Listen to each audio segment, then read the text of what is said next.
চালান জিনের আসল চিকিৎসা পদ্ধতি কি? কিভাবে আপনি এই চালান জিন থেকে মুক্তি পাবেন, এটাই আজ আপনাদেরকে এই ভিডিওটির মধ্য দিয়ে আমি শিখিয়ে দেব ইনশাআল্লাহ।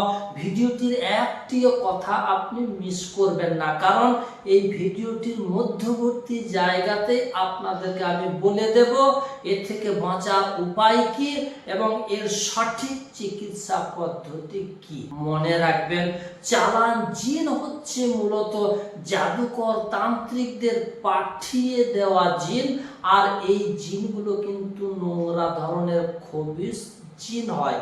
এদেরকে মূলত ঘর বাড়িতে বা মানুষদের শরীরে চালনা করা হয়ে থাকে একটাই উদ্দেশ্যে, ওই ঘর বাড়িটার ক্ষতি করা এবং ওই মানুষগুলোর ক্ষতি করা। এটাই হচ্ছে জাদুকর তান্ত্রিকদের মূল লক্ষ্য।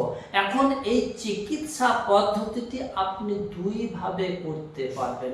নাম্বার এক, আপনি ঘর থেকে বা মানুষটির শরীর থেকে ওই জাদুটিকে আপনি ঘুরিয়ে দিতে পারবেন তার এদিকে, যে এই চালানি জিনটাকে আপনার শরীরে বা আপনার ঘর বাড়িতে পাঠিয়েছে। এর জন্য আপনাকে যেটা করতে হবে সেটা হচ্ছে প্রত্যেক দিন সকালবেলায় অর্থাৎ ফজরের নামাজের পরে একটিবার সূরা আবাসা এবং একটিবার সূরা বাকারার শেষের দুইটি আয়াত আপনাকে উচ্চ আওয়াজে জোরে জোরে তেলাওয়াত করতে হবে এবং বাড়ির চার কোণায় দাঁড়িয়ে আপনাকে নিয়মিত প্রত্যেক দিন 4 বার করে আজান দিতে হবে। এটাতে আপনার বাড়ি থেকে জিনটা পালিয়ে যাবে। ওই চালানি জিনটার কথা আমি কিন্তু বলছি। এবার আসি, কোনো মানুষের শরীরে যদি চালান জিনের আসর থাকে, সেটিকে আপনি ওই মানুষটার শরীর থেকে অর্থাৎ ওই রোগীটার শরীর থেকে তাড়াবেন যেভাবে। এর জন্য যে কাজটা আপনাকে করতে হবে, একটা পাত্রে আপনাকে পানি নিতে হবে।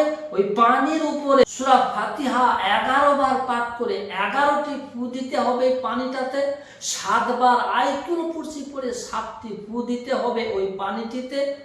আর 4 কুল 3 বার করে পাঠ করে ওই পানিটাতে ফু দিতে হবে। আর ওই পানিটাকে যে রোগীটার জন্য আপনি চিকিৎসা তদবিরটা করছেন ওই রোগীটাকে পান করিয়ে দেবেন, আর কিছুটা পানি গোসলের পানির সঙ্গে মিশিয়ে রোগীটা গোসল করে নেবে। এইভাবে আপনি বেশ কয়েকদিন চালিয়ে যান, দেখবেন আপনার বসত বাড়ি বাস্তবিতা থেকে চালান জিনের আসর দূর হয়ে যাবে, এমনকি রোগীটার শরীর থেকেও চালানি জিনের আসরটি কেটে যাবে ইনশাআল্লাহ।